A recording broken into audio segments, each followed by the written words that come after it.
Le coq chanta. Alors que Pierre venait de trahir Jésus, Luc, qui rapporte l'événement, écrit « Le coq chanta ». Cela me rappelle mon séjour à San Pablo, aux Philippines. On m'avait invité pour faire une série de conférences publiques dans le stade couvert local. Une dizaine de conférences sur le thème « Réussir sa vie ». Pendant une semaine, j'ai fait ces conférences.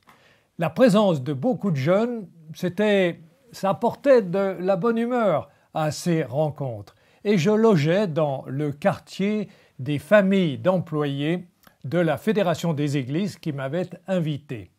Ce n'était pas un 3e étoile, mais tout était propre et les familles prenaient soin de moi pour la nourriture.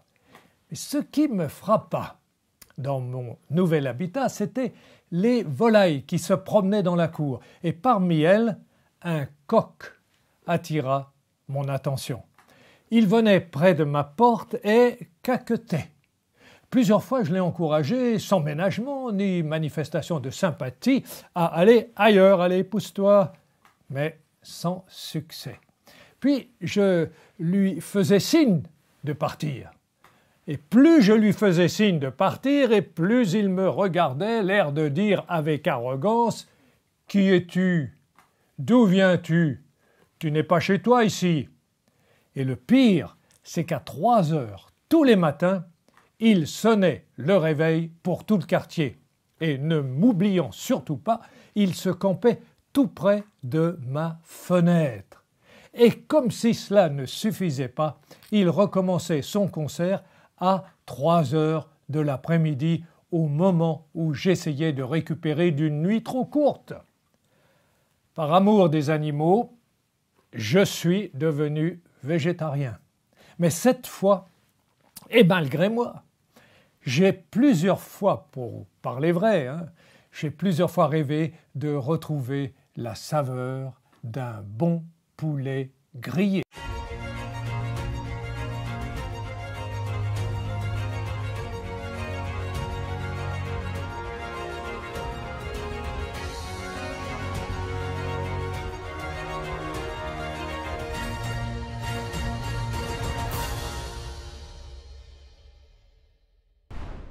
Pour Pierre, le chant du coq, à 3 heures du matin, suscita une toute autre réaction.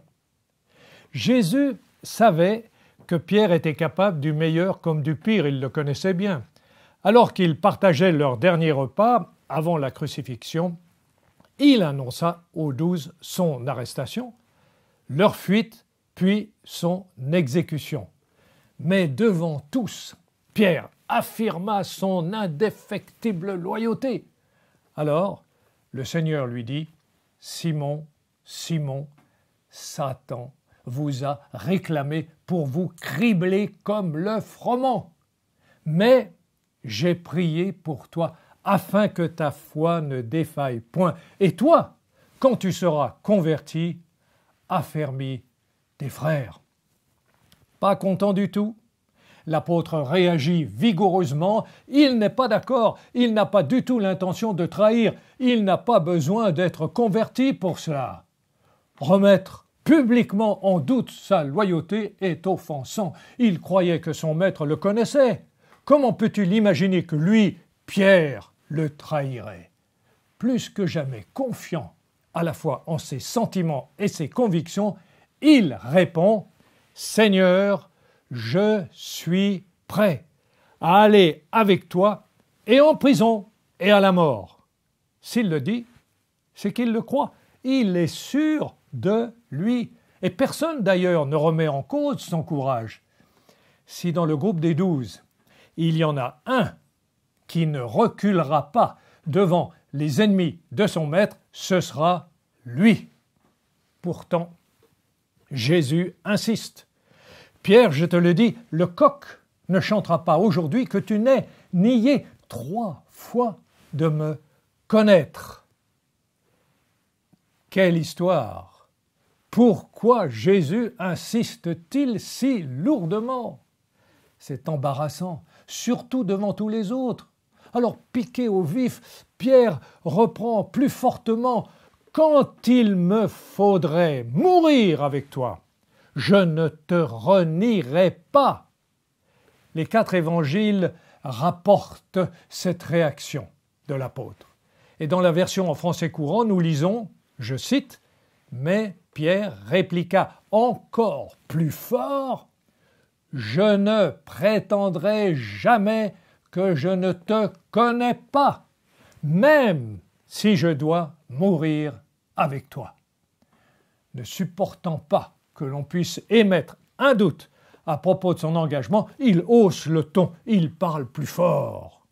Et alors j'imagine le groupe alerté par ces propos se resserrer autour du Seigneur, un peu comme on vient apporter son soutien à un ami qui va être hospitalisé ou arrêté par la police, chacun témoignant de son attachement, jusqu'à la mort s'il le fallait. Et tous dire la même chose. Ils sont sincères. Qui en douterait? Mais au milieu de la nuit, des soldats, conduits par les prêtres, viennent arrêter Jésus. Judas mène la troupe. Il trahit son maître par un baiser. Fidèle à son engagement, Pierre réagit. Il tire son épée et frappe Malthus, le serviteur du grand prêtre.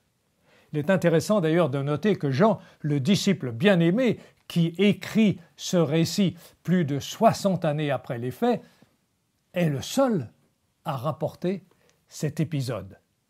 Pour Matthieu, Marc et Luc, il était sans doute préférable, dans le contexte de persécution qui suivit la mort de Jésus, de ne pas fournir aux autorités des arguments pour arrêter Pierre.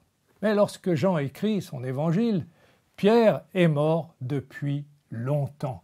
Et son geste dans le jardin montre qu'il est prêt à mourir pour son maître. Il frappe quelqu'un d'important dont Jean n'a pas oublié le nom, Malthus. Il s'agit de Malthus, le serviteur du souverain sacrificateur. Et s'il lui coupe l'oreille droite, c'est qu'il avait visé la tête, et ce dernier a probablement esquivé le coup. Pas assez, toutefois, pour sauver son oreille. Luc et Jean se souviennent de ce détail. Jésus intervient avec autorité. Il arrête son disciple en pleine action et il lui dit, je cite, « Remets ton épée à sa place, car, ajoute-t-il, tous ceux qui prendront l'épée périront par l'épée. » En refusant le combat, Jésus lui sauve la vie, ainsi qu'aux autres disciples. Et alors suit un miracle qui témoigne de sa puissance. Il guérit le serviteur et se laisse arrêter. Le maître, s'opposant au combat, les disciples prennent peur et s'enfuient. Voici une bonne leçon pour nous. Face à l'épreuve qui, un jour ou l'autre, viendra pour chacun, n'ayons pas trop confiance en notre force de caractère, en notre fidélité à nos valeurs, au bien fondé de nos convictions. Toutes nos certitudes peuvent se révéler bien insuffisantes le moment venu. C'est dans sa première lettre que Pierre écrit que Satan rôde comme un lion rugissant, cherchant qui il dévorera. Il se rappelait sans doute l'épisode de sa trahison. Et voilà pourquoi il nous dit « Déchargez-vous sur lui », c'est-à-dire sur le Seigneur, de vos soucis, car lui-même prend soin de vous.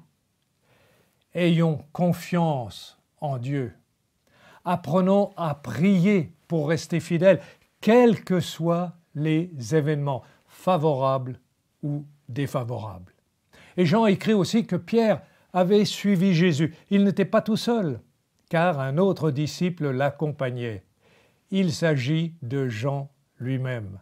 Les 3 autres évangélistes, Marc, Matthieu et Luc, ne le nomment pas. Mais ils ajoutent un détail important sur l'attitude de Pierre qui suivait de loin. Il n'a pas abandonné son maître, Pierre. Il est toujours en accord avec son engagement d'être fidèle jusqu'à la mort. Mais il suit de loin. Jésus nous appelle à le suivre. Et je me souviens de ce cantique « Jésus, je te suivrai partout » et de la seconde strophe qui dit « Jésus, je te suivrai toujours.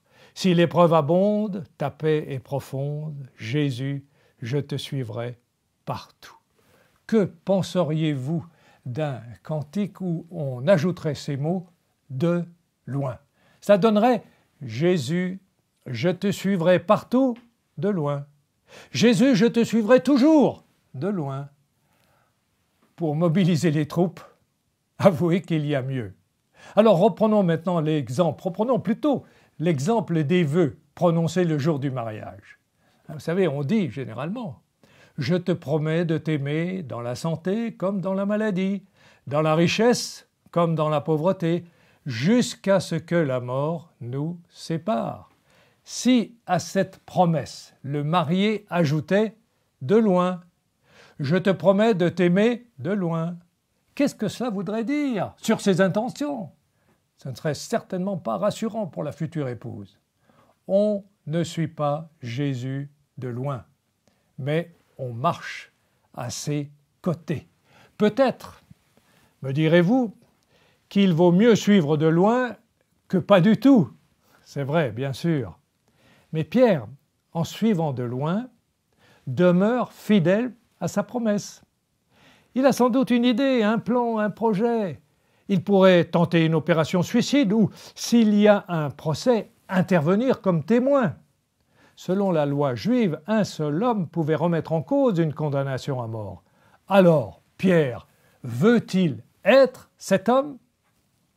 Jean va lui permettre d'entrer dans la cour du palais du grand prêtre. Et là encore un détail important. Ce disciple était connu du souverain sacrificateur, je cite, et il entra avec Jésus dans la cour. Mais Pierre resta dehors près de la porte. On est surpris car Jean n'a pas peur. Il n'a pas peur. Il a des relations au sommet. Et à 2 reprises, il souligne le fait qu'il est connu du souverain sacrificateur. Il parla à la portière et fit rentrer Pierre qui va rejoindre un groupe qui se chauffe autour d'un feu. Alors Pierre s'assied avec les soldats et les domestiques. Le fait que Jean n'a pas eu de problème à le faire entrer et qu'il se trouve à l'intérieur du palais a dû donner une certaine confiance à Pierre. Il fait froid, vous savez, on est autour du feu, il fait très nuit, on parle, on plaisante, on commente les derniers événements et tout à coup une servante fixa les regards sur lui et dit « Mais cet homme était aussi avec lui. » C'est brutal, c'est rapide, c'est inattendu. La servante ne dit rien au sujet de Jean, elle ne cherche pas à savoir s'il est un disciple. Pourquoi s'attaque-t-elle, elle, à Pierre? Alors Pierre est déstabilisé, mais il doit répondre, il doit se tirer d'une affaire seul. Jean n'est plus là. Que dire? S'il dit oui, il sera immédiatement dénoncé et qui sait arrêté. S'il refuse de répondre, la servante va alerter les soldats. Il est dans la cour, on ne le laissera pas partir, la porte est sans doute fermée. Alors paniqué, Pierre choisit le mensonge. Mais est-ce un mensonge? En fait, c'est plus qu'un mensonge, c'est une trahison, un reniement public. Il le nia, disant, je cite, « Je ne sais pas, je ne comprends pas ce que tu veux dire ». Puis il sortit pour aller dans le vestibule. Il nie et s'en va. Il vous est peut-être arrivé que quelqu'un vous identifie en public par votre religion, pas nécessairement avec une mauvaise intention. Vous savez, comme « oui, mais toi, tu es chrétien » ou encore « tu crois en la Bible » ou encore « toi qui crois que c'est Dieu qui a créé le monde », etc., etc. Il est impossible de faire semblant de ne pas avoir entendu. De quoi parle-t-on? Excusez-moi, j'étais ailleurs. D'ailleurs, une hésitation serait déjà un aveu. Le récit du deuxième reniement de Pierre varie selon l'auteur. Pour Marc, c'est encore la servante, une autre servante, qui revient à la charge, ou peut-être la même d'ailleurs. Pour les autres, c'est un homme. Peu après, un autre, l'ayant vu, dit, je cite, « Tu es aussi de ces gens-là » Réponse de Pierre, « Homme, je n'en suis pas. » Et de deux, cette fois ce n'est plus une servante, mais un homme. On monte dans l'échelle sociale et l'étau se resserre. Les soupçons ne font qu'augmenter. Personne, vous le savez bien, personne n'aime les lâches. Et pour ceux qui l'entourent, qui entourent Pierre, sa lâcheté est évidente.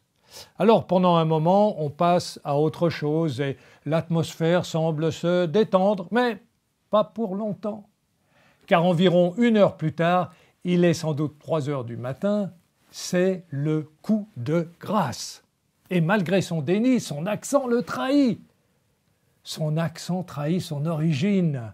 Il est identifié, il est galiléen. Alors certainement, ou à coup sûr, traduit la TOB, je cite, « Tu es de ces gens-là, car tu es galiléen. » La situation est quasiment insoutenable. On passe d'une supposition à ce qui peut devenir une preuve tangible. Pierre est galiléen comme Jésus et comme son groupe. Son accent l'a trahi. Il est pris au piège. Et un homme insistait, écrit Luc. Jean, lui, apporte une information plus précise. Jean s'est souvenu que cet homme était l'un des serviteurs du souverain sacrificateur, parent de celui à qui Pierre avait coupé l'oreille. Cette fois, l'accusateur est témoin. Ne t'ai-je pas vu avec lui dans le jardin? Jusqu'alors, l'attaque reposait sur des présomptions, mais maintenant, la preuve tombe. Mentir peut donner l'impression qu'on va se tirer d'un mauvais pas, d'une situation embarrassante. En réalité, vous savez, le mensonge est un étau que l'on ouvre et qui va, d'une manière ou d'une autre, se refermer peu à peu sur le menteur. Et se sentant démasqué, Pierre nie de plus belle, il en rajoute, et Marc, qui reçoit l'information de première main, écrit « Alors, il commença à faire des imprécations et à jurer « Je ne connais pas cet homme ». Vous vous êtes sans doute demandé, comme moi, ce que le mot « imprécation » signifie. Je n'ai jamais entendu personne l'employer. Pierre est tellement poussé dans ses derniers retranchements qu'il a dû dire quelque chose comme « Que je sois maudit si je connais cet homme » ou alors « Je jure sur la tête de ma mère et de mes enfants que je ne connais pas cet homme ». Il pouvait difficilement faire pire. Il est environ 3 heures du matin et le coq se met à chanter. Les veilleurs sursautent et Pierre se souvient, un frisson parcourt son corps, le chant du coq. Pierre nia de nouveau et aussitôt le coq chanta, se souvient Jean. De son côté, Luc écrit « Au même instant, comme il parlait encore, le coq chanta ». Marc fait correspondre le 3e reniement avec le 2e chant du coq. C'est à ce moment que Pierre se souvint de la parole que Jésus lui avait dite avant que le coq chante 2 fois « Tu me renieras 3 fois ». Et il ajoute ces mots qui concluent l'épisode « Pierre pleura ». Luc souligne « Le Seigneur s'étant retourné, regarda Pierre ». Alors on imagine la scène à ce moment-là. Jésus, les mains liées, entouré de soldats, traverse la cour. Il va être jugé. Il se retourne, un instant très court. Ses yeux, éclairés par la lueur des torches, rencontrent ceux de Pierre. Quelques secondes seulement, mais c'est suffisant pour transmettre un message. Puis Pierre s'en va en pleurant amèrement. Qu'est-ce que Jésus a voulu lui dire par son regard? Qu'est-ce que Pierre a lu dans le regard de Jésus? On peut lire beaucoup de choses dans un regard. Par exemple, on peut lire « je t'aime » ou « je t'ignore » ou « je te déteste ». Va-t'en. Ou bien « je suis heureux que tu sois là ». Dans le regard de Jésus, Pierre a trouvé la force de vaincre la honte et le désespoir. Comme Pierre, il nous arrive aussi de trahir Jésus, de tomber dans une embuscade. C'est si vite fait. Ensuite, nous éprouvons un sentiment de culpabilité très fort. On imagine que Dieu est insensible ou furieux, qu'il nous regarde en nous jugeant, mais c'est faux. Le Seigneur nous regarde. Il nous regarde, mais avec amour. Comme à Pierre, par son regard, il nous dit « C'est vrai, tu m'as trahi. C'est vrai, ça fait mal. Tu comptais sur ta force, pas assez sur moi, alors relève-toi. La vie n'est pas finie, je te fais confiance. Tu vas réussir. Je te pardonne. Marche avec moi et suis-moi de près, pas de loin. » C'est ce Jésus que j'ai découvert à 18 ans. C'est lui qui m'a permis d'oublier certaines fautes passées, c'est lui aussi qui m'a relevé lorsque je trébuchais, et c'est lui que j'ai décidé de suivre. Dans une version, j'ai lu non pas Jésus regarde à Pierre, mais Jésus posa son regard sur Pierre, comme on pose quelque chose de fragile avec attention, respect, amour. Il regarde, non le disciple traqué, paniqué, sûr de lui et qui bat en retraite, mais il regarde le futur héros de l'Évangile, celui qui donnera sa vie pour son maître. Dans le regard de Jésus, il y avait la prophétie. Je te le dis, le coq ne chantera pas aujourd'hui que tu n'aies nié 3 fois de me connaître. Mais il y avait aussi et surtout, j'ai prié de toi, pour toi, et je cite, j'ai prié pour toi afin que ta foi ne défaille point. Et toi, quand tu seras converti, affermis tes frères. Vous savez, Pierre n'est pas grand lorsqu'il tire l'épée pour défendre Jésus. Il est grand quand il reconnaît ses faiblesses. Il est grand quand il raconte l'histoire de sa trahison. C'est comme s'il nous disait « Vous êtes démoralisé par vos faiblesses? Courage, je suis passé par là. Et grâce à Dieu, j'en suis sorti meilleur et confiant. Il en sera de même pour chacun de vous. Il faut y croire. » Et pour être pratique, je vous laisse 3 points. Premier point, cultivez la pensée que Dieu nous regarde, vous regarde avec amour, comme la meilleure des mères ou le meilleur des pères regarderait son enfant. Deuxième point, gardez un bon équilibre dans vos fréquentations entre les milieux hostiles et ceux qui sont favorables à votre foi et à vos valeurs. Et troisième point, ne surestimez pas votre capacité à faire face seul à l'adversité, mais en toute occasion, ne comptez que sur Dieu. Et maintenant, je vous laisse un verset à méditer, et ce verset dit, vous le retrouvez dans la première lettre de Pierre, chapitre 5, versets 6 à 7, c'est Pierre qui écrit « Humiliez-vous donc sous la puissante main de Dieu, afin qu'il vous élève au temps convenable, et déchargez-vous sur lui de tous vos soucis, car lui-même prend soin de vous. »